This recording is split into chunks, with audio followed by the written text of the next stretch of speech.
ओम अज्ञानतिमिरन्धस्य ज्ञानाञ्जनशलाकया चक्षुरुन्मीलितं येन तस्मै श्रीगुरुवे नमः।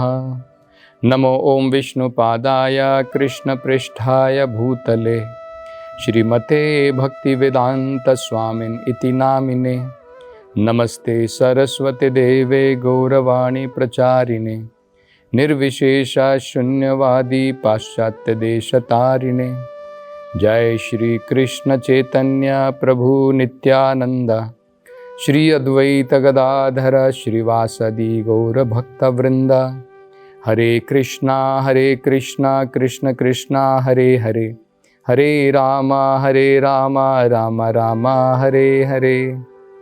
हरे कृष्णा। तो पिछली बड़ी ही सुंदर प्रार्थना में कुंती महारानी की वो भगवान से प्रार्थना कर रही हैं कि भगवान हमारे जीवन में दोबारा विपदा आने दो, क्योंकि इन विपदाओं के आने से हम आपको हमेशा याद कर पाएंगे, आपके दर्शन कर सकेंगे। और आपको याद करना, आपके दर्शन करने का मतलब क्या है?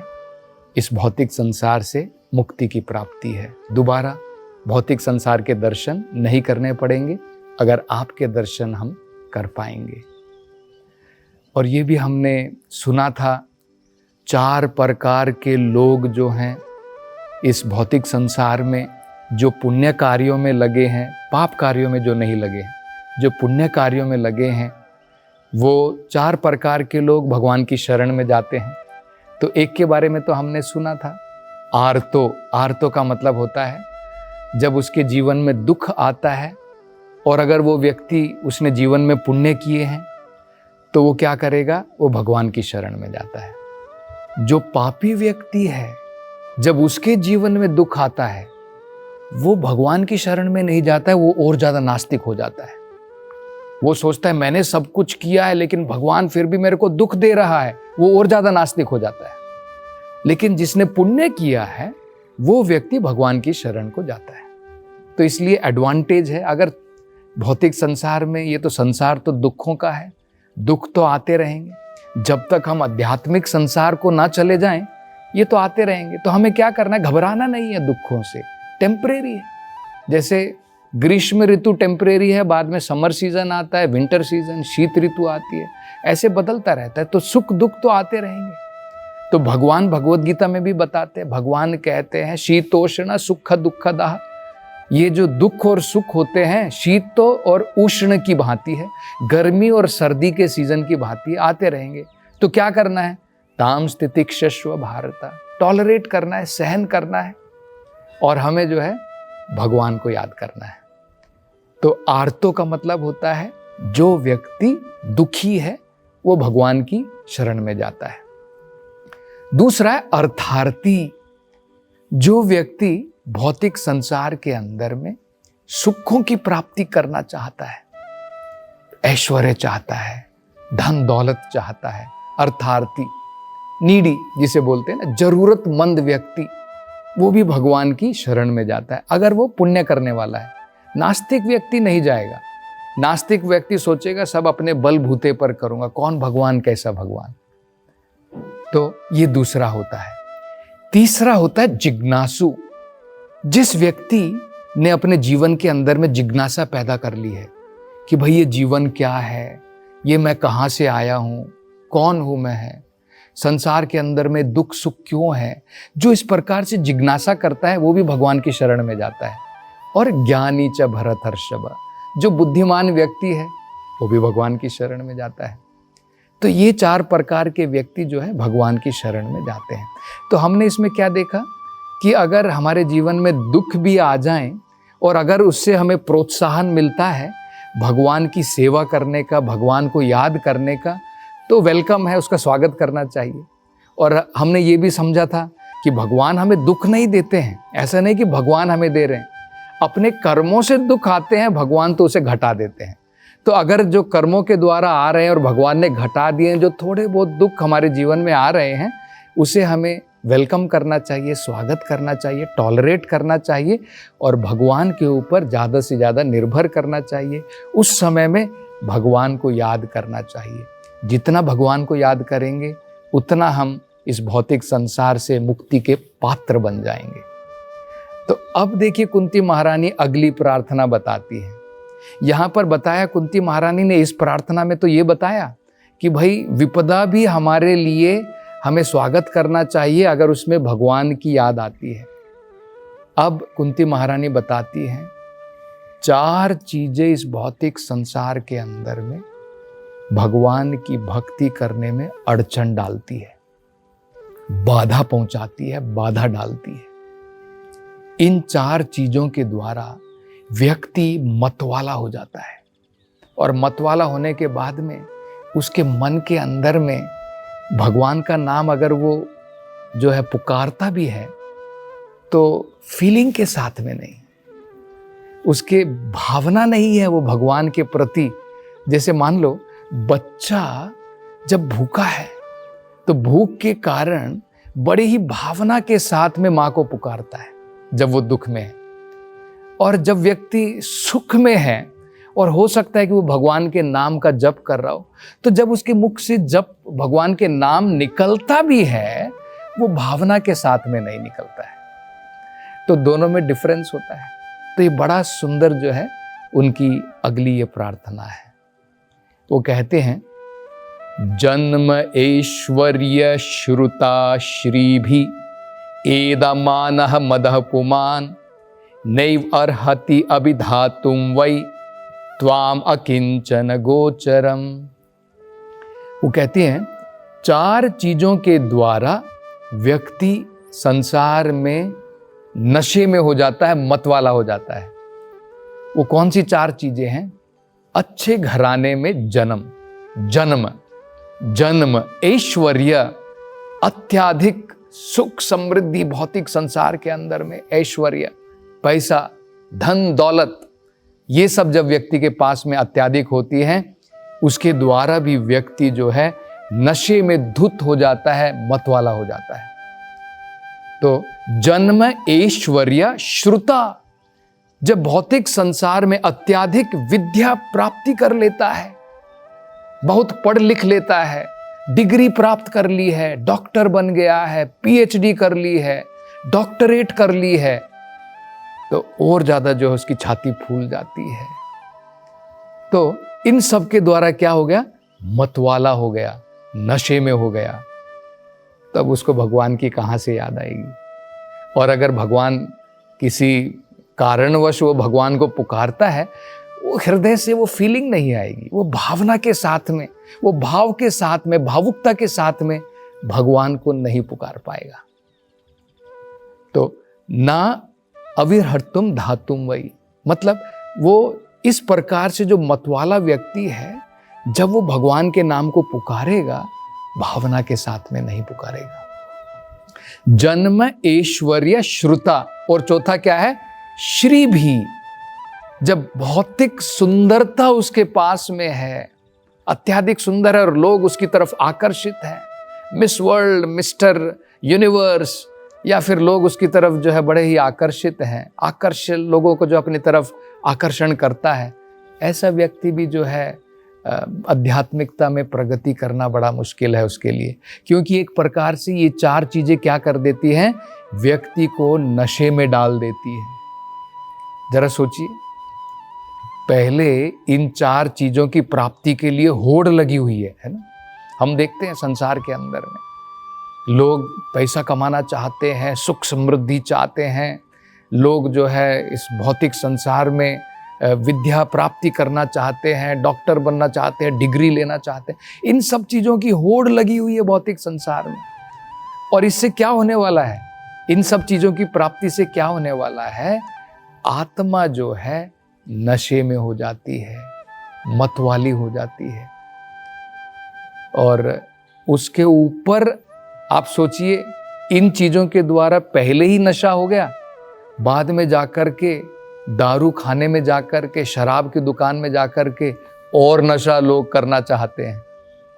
पहले नशे में है आत्मा और दोबारा उसके ऊपर और हम लोग नशा करना चाहते हैं। इसलिए कृष्णा भावना अमृत में बड़ा महत्वपूर्ण है, 4 चीजें जो है प्रोहिबिटेड है, ये हम लोग जो है नहीं करते हैं। एक मांसाहार, एक नशा करना, जुआ खेलना और पराई स्त्री के साथ में संबंध, अवैध संबंध, ये 4 चीजें जो है पाप कर्म कहलाती हैं। इसे हमें छोड़ देना चाहिए। तो एक प्रभुपाद जी जो है एक बड़ी सुंदर छोटी सी कथा बताते हैं, जिससे हम समझ सकते हैं कि ये 4 चीजें हमारे जीवन में हमें बढ़ानी चाहिए, या इसे जितना हमारे जीवन में जस्ट जितनी इनकी आवश्यकता है उतना मात्र रखना चाहिए, या इसे घटाना चाहिए। तो एक बड़ी छोटी सी कथा प्रभुपाद जी बताते हैं इसको समझाने के लिए। तो एक बार क्या हुआ, एक घर की मालकिन थी। ये जो घर की मालकिन थी, इसे जो है सब चीज अपने जीवन के अंदर में बढ़ाने का बड़ा शौक था। बैंक के अंदर में बैलेंस बढ़ना, जीवन के अंदर में सुख समृद्धि बढ़ना, और जितने भी इंद्रिय तृप्ति के वस्तुएं हैं और अत्याधिक बाजार से लेकर के आना और उनकी भी वृद्धि करना। तो सब कुछ जो है जीवन के अंदर में वो और ज्यादा और चाहिए, इस प्रकार से बढ़ोतरी करना चाहती थी।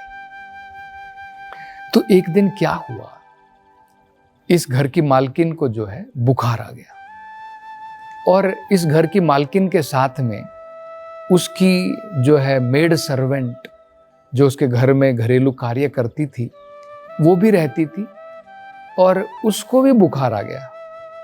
तो डॉक्टर को बुलाया गया। डॉक्टर आने के बाद में जो है उसने चेक करा कि भाई जो घर की मालकिन है उसका टेम्परेचर जो है बुखार का उसका 93 है, और जो घर की जो ये नौकरानी थी जो घरेलू कार्य करती थी उसका टेम्परेचर 102 है। तो उसने आकर के जो बताया और कहा कि भाई देखो, जितना ज़्यादा हो सके ये जो घर की नौकरानी है उसकी थोड़ी देख रेख अत्याधिक करो, ज़्यादा करो, क्योंकि इसका टेम्परेचर ज़्यादा है, इसको बुखार ज़्यादा है, इसका 102 टेम्परेचर बढ़ा हुआ है। और जो घर की मालकिन है उसकी चिंता करने की ज़रूरत नहीं है, क्योंकि उसका टेम्परेचर 93 है, 93 है। तो जब इस घर की मालकिन ने सुना कि भाई मेरे को 93 और मेरे घर की नौकरानी को 102, उसको 102, तो कहती है वो कैसा डॉक्टर है, बदमाश। अरे मैं घर की मालकिन, मुझे 93 और मेरे घर की नौकरानी उसको 103। अरे मैं घर की मालकिन हो तो मुझे 105 होना चाहिए। तो देखिए, ये भौतिक संसार की परिस्थिति है। इस मालकिन की भांति हम इन सब चीजों को अर्जित करके अपने जीवन का टेम्परेचर बढ़ाना चाहते हैं। भाई टेम्परेचर बढ़ाने की चीज है क्या? जितना ज्यादा कम टेम्परेचर को रखेंगे उतने ज्यादा नॉर्मल स्थिति में हम लोग रहेंगे। टेम्परेचर बढ़ाने की चीज नहीं है, घटाने की चीज है। इसी प्रकार से ये चीजें जो हमें मतवाली कर देती हैं, जो हमें मद में डाल देती हैं, जो हमें पागल कर देती हैं, जिसके द्वारा हम अपने आप को भूल जाते हैं, भगवान को भूल जाते हैं, वो क्या बढ़ाने की चीज है? जितना हम लोग उसे कम अपने जीवन में रखेंगे उतना बढ़िया है। इसलिए कुंती महारानी कह रही है, ये 4 चीजें जन्म, ऐश्वर्य, श्रुता, श्रीभि, एदमानः मदः पुमान, इन सब चीजों के द्वारा व्यक्ति जो है मतवाला हो जाता है, मद में हो जाता है। और उस समय क्या होता है, आप भगवान जो अकिंचन गोचर हैं, जो केवल जो व्यक्ति जिसकी प्रॉपर्टी, जिसके पास और कुछ नहीं है, सब कुछ होते हुए भी जो व्यक्ति जानता है सब मेरा नहीं है, सब भगवान का है, भगवान की सेवा में ही लगाना चाहिए, उसको क्या कहते हैं? अकिंचन। अकिंचन का मतलब केवल इतना ही नहीं कि गरीब व्यक्ति, भिखारी व्यक्ति को अकिंचन नहीं कहा जाता है। अरे आपने कभी कभी देखा होगा प्रभुपाद जी जो है एक इंसिडेंट बताते हैं, घटना बताते हैं। उन्होंने देखा था रेलवे स्टेशन के ऊपर में एक गरीब महिला जो है जली हुई लकड़ी लेकर के जा रही है। तो गरीब होने के पश्चात भी उसके पास में कुछ है जो कहती है कि मेरा है। लेकिन भगवान का जो भक्त होता है, ऐसा नहीं कि उसके पास में कुछ नहीं है, जो कुछ भी है वो समझता है ये सब भगवान का है। तो अकिंचन कहा जाता है। अकिंचन मतलब मेरा कुछ नहीं है, सब भगवान का है। लेकिन ये सही प्रकार से होना चाहिए। अकिंचन हम लोग बाहर से बोलते हैं सब भगवान का है, सब भगवान का है, लेकिन क्या हम उसको फॉलो करते हैं? सब कुछ हम अपनी इंद्रिय तृप्ति के लिए लगाते हैं और हम लोग बाहर से कह देते हैं सब भगवान का है। उस प्रकार से नहीं। जिस प्रकार से पांडव थे, उनके पास में सब कुछ था, लेकिन वो फिर भी अकिंचन थे, क्योंकि उनकी एकमात्र प्रॉपर्टी केवल भगवान थी। ये सारी प्रॉपर्टी जो उनके पास में थी, उनका राज्य था, वो सब जानते थे ये हमारा नहीं है, सब भगवान का है। हम तो प्रतिनिधि के रूप में यहाँ पर भगवान की सेवा में लगे हैं। तो हमें ये समझना है, इन चीज़ों के द्वारा अगर हम भगवान को भूल जाते हैं तो ये वेलकम नहीं है। और अगर दुख भी हमारे जीवन में आते हैं जिससे हम भगवान को याद कर सकते हैं, उनका स्वागत है। तो आज की कथा यहीं पर समाप्त करेंगे।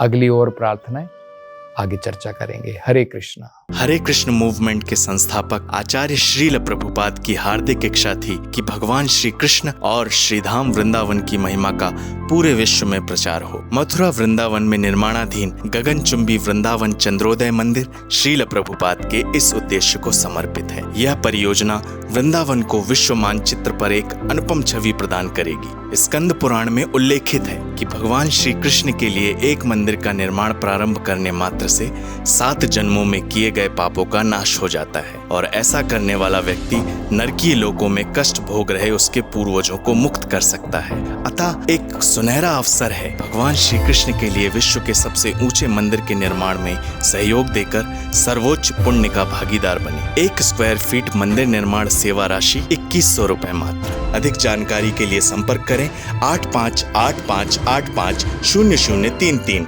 एवं 7725977260।